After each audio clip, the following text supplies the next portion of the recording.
बिस्मिल्लाहिर्रहमानिर्रहीम। अस्सलाम वालेकुम। मेरा नाम प्रोफेसर डॉक्टर अंजुम नवीद है। मैं head of pulmonology department Nishtar medical university Multan में काम कर रहा हूँ। आज का जो टॉपिक है वो दुनिया की एक ऐसी बीमारी है जो कि ना सिर्फ तरक्की याफ्ता बल्कि तरक्की पजीर जो ममालिक हैं इन सब में बहुत कॉमन है। और ये ऐसी बीमारी है जिसमें इन्फेक्शन है और इन्फेक्शन फेफड़ों की इन्फेक्शन होती है और उसका नाम नमूनिया है। ये किसी भी उम्र के हिस्से को जो लोग मुब्तला हो सकते हैं, लेकिन ज़्यादातर बच्चों में और बड़ों में जो बुज़ुर्ग होते हैं 65 से ऊपर, इनमें ये बीमारी सीज़न के एतबार से भी और बगैर सीज़न के भी हो सकती है। दूसरा, ये एक इन्फेक्शन है, ये जरासीम से होती है और उस जरासीम का नाम स्ट्रेप्टोकोकल नमूनी है जो कि कॉमन है। जबकि ये नमूनिया इसके अलावा स्ट्रेप्टोकोकल नमूनी एक बैक्टीरिया के अलावा बाकी बहुत सारी चीज़ों के साथ भी हो सकता है, जिसमें वायरसेस, इवन एटिपिकल बैक्टीरियाज, इसके अलावा फंगाई और बहुत सारे और माइक्रो ऑर्गेनिज्म जिनके ज़रिए नमूनिया हो सकता है। लेकिन जो कॉमन हमने देखा है वो स्ट्रेप्टोकोकल नमूनी के साथ है। और दूसरे दो बैक्टीरिया ऐसे हैं जिनमें सूडोमोनास और स्टेफिलोकोकस ऑरियस, ये दो ऐसे जरासीम हैं जो कि रेजिस्टेंट जो इन्फेक्शन है उसके अंदर देखे गए हैं। इसलिए जब भी हमने किसी भी मरीज़ को तशख़ीस करना है तो उसके ही तशख़ीस में उसकी हिस्ट्री में हमें ये ज़रूर देखना पड़ेगा कि ये कॉमन कम्युनिटी से आया हुआ है या ऐसी बीमारी इसको लायक है जो कि कोई और भी साथ बीमारियां लेके चल रही है। जिस तरह बहुत सारे बुज़ुर्ग हैं जिनको शुगर होती है, कि बहुत सारे ऐसे लोग हैं जिनको दिल की तकलीफ़ है, जिनको जिगर का अर्ज़ा है, ये गुर्दे की तकलीफ़ है, उनके अंदर जो जरासीम है वो स्ट्रेप्टोकोकल नमूनी के साथ ये दो जो मैंने बताए हैं ये जरासीम भी कॉमन होते हैं।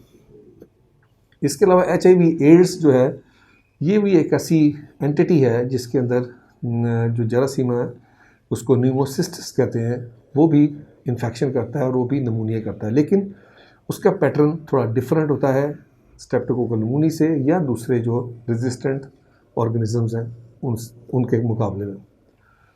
अलामत नमूनिया में सब तकरीबन एक जैसी होती हैं। मरीज़ को बुखार शुरू होता है, बुखार के साथ खांसी हो सकती है, खांसी के साथ बलगम है, बलगम सफ़ेद, पीली, सब्ज़, इवन खून भी आ सकता है और सीने में दर्द होता है। और दर्द उस साइड पे होगा जिस साइड पे नमूनिया है। अगर दोनों फेफड़ों में नमूनिया है तो दोनों तरफ भी नमूनिया का दर्द हो सकता है।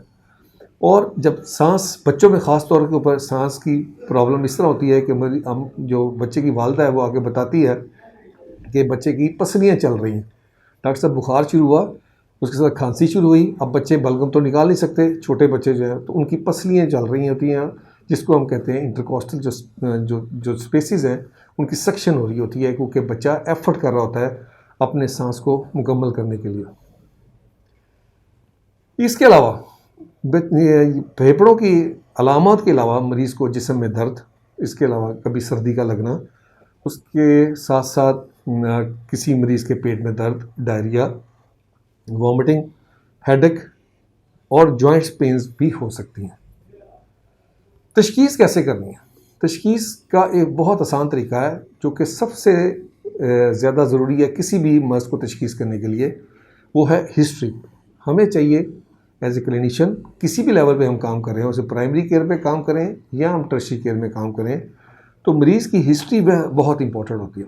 तो आपने हिस्ट्री ज़रूर पूछनी है कि मरीज़ किस कम्युनिटी से आ रहा है, तो कम्युनिटी एक्वायर्ड नमूनिया के चांसेस होंगे। अगर हॉस्पिटल में एडमिट हुआ है और उसको 48 घंटे हो गए हैं, उससे पहले उसको ये तकलीफ़ नहीं थी, 48 घंटे बाद हो रही है, तो उसको हॉस्पिटल एक्वायर्ड कहेंगे, नमूनिया हो गया है। और एक ऐसा मरीज़ है जो कि ICU में है और वेंटिलेटर पे है, लेकिन 48 घंटे गुजर चुके हैं, जब वेंटिलेटर पर डाला था उस वक्त तो ये सांस की प्रॉब्लम नहीं थी या नमूनिया नहीं था, अब उसको नमूनिया शुरू हो गया है, तो इसको हम वेंटिलेटर एसोसिएटेड नमूनिया कहते हैं।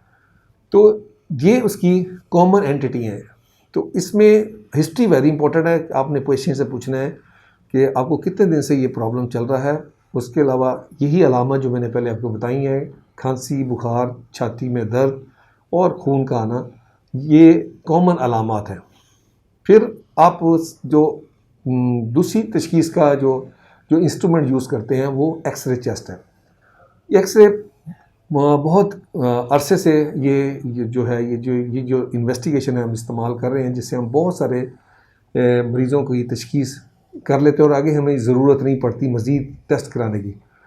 इसमें क्या नज़र आता है, इसमें आमतौर पे जब एक्सरे के अंदर जो फेफड़े नज़र आते हैं वो काले रंग के नज़र आते हैं, उन दोनों के दरमियान में हार्ट होता है जो कि वाइट नज़र आता है। अगर ये फेफड़ों के जो लंग के जोन्स हैं, फेफड़ों के जो जोन्स हैं जो एक्सरे के अंदर हम नज़र आते हैं, उसमें कहीं ओपेसिटी नज़र आ जाए अपर में, मिडल में या लोअर में, तो उसको हम कहते हैं कि पेशेंट को ओपेसिफिकेशन हुई है। लाइकली इस हिस्ट्री के साथ वो नमूनिया बनता है। फिर ये छोटे छोटे निशान भी हो सकते हैं, ये निशान मिल के एक बड़ा निशान भी बना सकते हैं, और कभी कभी एक फेफड़े के एरिया को के साथ साथ दूसरे फेफड़े के एरिया भी इन्वॉल्व हो सकते हैं, यानी इतनी बड़ी ये ओपेसिटी हो सकती है। और एक ऐसी स्टेज भी आ सकती है अगर आपने बर वक्त उसको नहीं देखा तो ये फेफड़े की झिल्ली को की सोजिश करके तो पानी फेफड़े के झिल्लियों के दरमियान में पानी भी पैदा कर सकते हैं, जिसको हम प्लूरल एफिजन कहते हैं। तो ये कॉम्प्लिकेशंस हैं जो कि अगर आपने बर वक्त तशखीस नहीं किया, बर वक्त उसको इलाज नहीं किया और बर वक्त जो है आपने उसको जो है उसकी मुकाम के ऊपर उसको मैनेज नहीं किया। अगर कम्युनिटी में है तो कम्युनिटी में मैनेज करेंगे, अगर हॉस्पिटल में है तो हॉस्पिटल में मैनेज करेंगे, और अगर आईसीयू में है तो आईसीयू में या हाई डिपेंडेंसी यूनिट में आप उसके लेवल पे आ जाके आप उसको मैनेज करेंगे। अब आजकल के जो सीज़न है इसमें इन्फ्लुएंजा बहुत ज़्यादा है। आपको पता है अक्सर जो यही जो ग्रुप है जो वल्नरेबल ग्रुप या हाई रिस्क ग्रुप कहते हैं, ये वाला जो बच्चे 5 साल से नीचे हैं और जो बुज़ुर्ग हैं जो 65 साल से ऊपर के हैं, जिनके अंदर मज़ामत कम होती है, इनमें इन्फ्लुएंजा और कोविड, ये जो कोविड-19 या जिसको SARS-CoV-2 इन्फेक्शन भी कहते हैं, ये भी हो रही है। इसके साथ भी हमने देखा है कि बहुत जल्दी ये हालांकि वायरस है, लेकिन इसके साथ बैक्टीरिया का इन्फेक्शन बड़ी रैपिडली इन लोगों में होता है जिनके अंदर मज़ामत कम होती है। और वो बैक्टीरिया आमतौर पे देखा गया है स्टेफिलोकोकस ऑरियस होता है या स्ट्रेप्टोकोकल नमूनी भी साथ होता है। तो लिहाजा जब आप सीज़न के हिसाब से एतबार से आप उसकी हिस्ट्री लेंगे, और अगर उस मरीज़ ने आपको बताया कि मुझे नाक में कोई तकलीफ़ है, नाक चलता है, नाक बंद होता है, गले में तकलीफ़ है और उसके साथ मेरे कानों में भी तकलीफ़ है, ये कान बंद हो रहे हैं, छींकें हैं और बुखार शुरू हुआ, और उसके बाद अब पहले हल्का बुखार था, अब तेज़ शुरू होगा और साथ ही बलगम आनी शुरू होगी, बलगम जो है वो उसका कलर येलो ग्रीन हो गया है, तो आप समझ रहे हैं कि ये वायरस के बाद बैक्टीरियल इन्फेक्शन हो गई है। दुनिया में बहुत सारी तशखीस के मराहल हैं जो कि टेस्ट की शक्ल में अवेलेबल हैं, लेकिन ये देखा गया है कि जितने भी टेस्ट हमने किए हैं, ब्लड का टेस्ट करा लें, यूरिन का टेस्ट करा लें, बलगम का टेस्ट करा लें, एक्सरे करा लें, सीटी करा लें, एमआरआई करा लें, लेकिन हिस्ट्री बहुत इंपॉर्टेंट है। और हिस्ट्री के साथ आप देखा गया कि अगर इतने सारे टेस्ट भी आप करा लें तो फिर भी तशखीस आप कर सकते हैं, लेकिन आप वायरस या बैक्टीरिया को बहुत ज़्यादा एवेल्यूएट नहीं कर सकते। इन चीज़ों को इस्तेमाल करने के बावजूद भी हम 60% तक या 50% तक ऐसे मरीज़ होते हैं जिनके अंदर हम ऑर्गेनिज्म को देख लेते हैं, ये जरासीम को देख लेते हैं, अदरवाइज़ हमें पता ही नहीं होता और हमें एम्पिरिकल ट्रीटमेंट करना है, यानी बगैर टेस्टों के भी उसका इलाज करना पड़ता है। नमूनिया क्लिनिकली ज़्यादा डायग्नोज किया जाता है, और अगर इसमें जो गाइडलाइंस हमारी अवेलेबल हैं वो बताती हैं कि अगर आप 1 घंटे के अंदर, इसको डोर टू नीडल टाइम कहते हैं, अगर आप उसको क्लिनिकल डायग्नोज करके उसको एंटीबायोटिक शुरू करा दें तो उस पेशेंट के अंदर जो अलामत हैं वो भी जल्दी जाती हैं, मरीज़ की नमूनिया से कॉम्प्लिकेशन भी कम होती है और मरीज़ जल्दी ठीक होके सेहतयाब होके और बग़ैर रेजिस्टेंस के अपने घर जा सकता है। बहुत ज़्यादा कोमॉर्बिडिटीज़ हमने देखे हैं जिनके अंदर नमूनिया के चांसेस बढ़ जाते हैं। फेफड़ों की ऐसी कुछ बीमारियां हैं जिसमें स्मोकर्स के अंदर, जिसको हम COPD कहते हैं, सिमिलरली कुछ ऐसे लोग हैं जिनके फेफड़ों के अंदर छोटे छोटे सुराख बन जाते हैं, जिनकी थैलियों के अंदर ये रेशा इकट्ठा हो जाता है, उसको हम ब्रोंकाइटिस कहते हैं।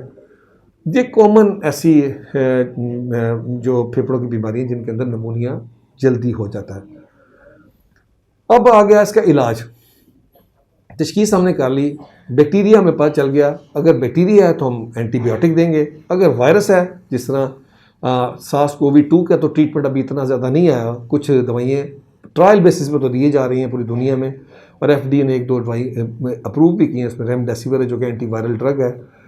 इसके अलावा बैक्टीरिया के लिए आपके पास एंटीबायोटिक हैं, और अगर आपके पास फंगस है तो एंटी फंगल ट्रीटमेंट है। तो ये आपने उस जरासीम की मुनासबत के एतबार से उसको इलाज आपने करना है। और ये भी हो सकता है कि 2 या 3 जरासीम इकट्ठे मिल के भी नमूनिया कर रहे हो, तो लिहाजा पेशेंट की कंडीशन के एतबार से और जगह के एतबार से कि आप पेशेंट हॉस्पिटल में है या आईसीयू में, तो आप कंबाइन भी कर सकते हैं 2 से 3 ऐसी दवाइयाँ जो कि मुख्तलिफ जरासीमों को कवर कर सकती हैं या उनको मार सकती हैं।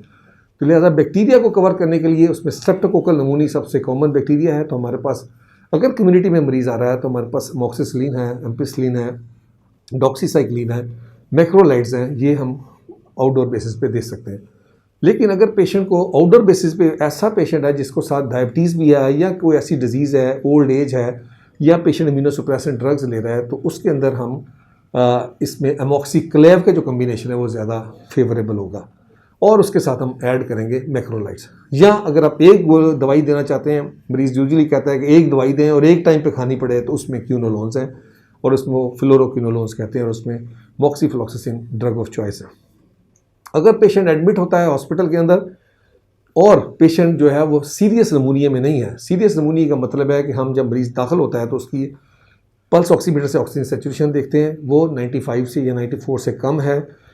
हम पल्स चेक करते हैं अगर 120 से ज़्यादा है, हम रेस्पिरेटरी रेट चेक करते हैं अगर 30 से ज़्यादा है, या पेशेंट हाइपोटेंशन में जा रहा है, यानी उसका ब्लड प्रेशर नीचे जा रहा है, जिसको जो कि सिस्टोलिक 90 है और डायस्टोलिक 60 से नीचे जा रहा है, और आपने उसको फ्लूइड भी दे दिया और पेशेंट इंप्रूव नहीं कर रहा, या ऐसा पेशेंट जिसको ज़रूरत ही आईसीयू की है या रेस्पिरेटरी फेलियर में है।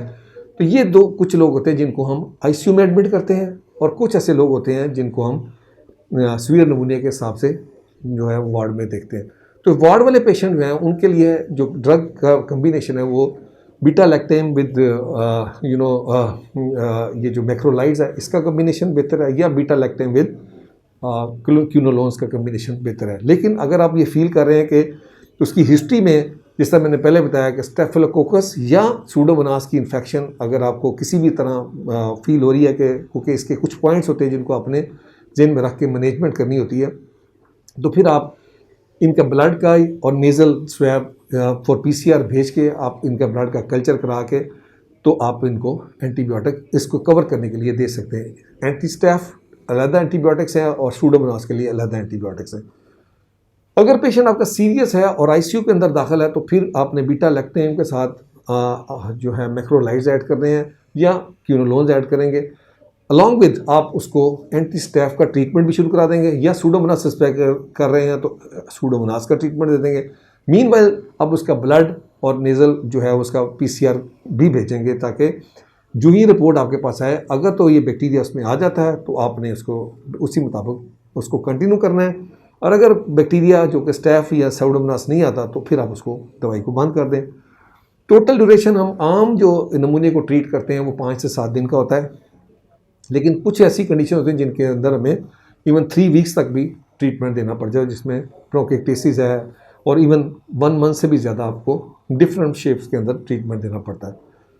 कॉम्प्लिकेशंस नमूने की ये होती हैं कि यही पेशेंट लोकल कॉम्प्लिकेशन है जो फेफड़े के अंदर हो सकती हैं, यानी यही नमूनिया एब्सेस में कन्वर्ट हो सकता है। एब्सेस जो है वो प्लूरोफियन या एम्पाइमा बना सकती है, और यहाँ से निकल के ये ब्लड के अंदर भी जा सकती है, और उसको हम बैक्टीरिया कह के जो कि मल्टी ऑर्गन इन्फेक्शन कर सकता है, जैसे ब्रेन की मेनिंजाइटिस हो जाएगा, किडनी में नेफ्राइटिस हो जाएगा, ग्लोमेरुलर नेफ्राइटिस, और हेपेटाइटिस हो सकता है। तो जब इस तरह की सूरत हाल होती है तो उसको हम कहते हैं मल्टी ऑर्गन इन्वॉल्वमेंट, जो कि हम यूजुअली सेप्सिस में देखते हैं। और उसका जो आखिरी आउटकम होता है वो सेप्टिक शॉक होता है, जो कि सीवियर कंडीशन होती है, और अल्लाह ना करे आखिर में कहीं ARDS भी हो सकता है, जिसके लिए पेशेंट को हमें वेंटिलेटर पे भी डालना पड़ता है। तो ये एक थोड़ा लेकिन कम्प्रिहेंसिव इंफॉर्मेशन थी रिगार्डिंग वर्ल्ड नमूनिया डे के वाले से नमूनिया के बारे में।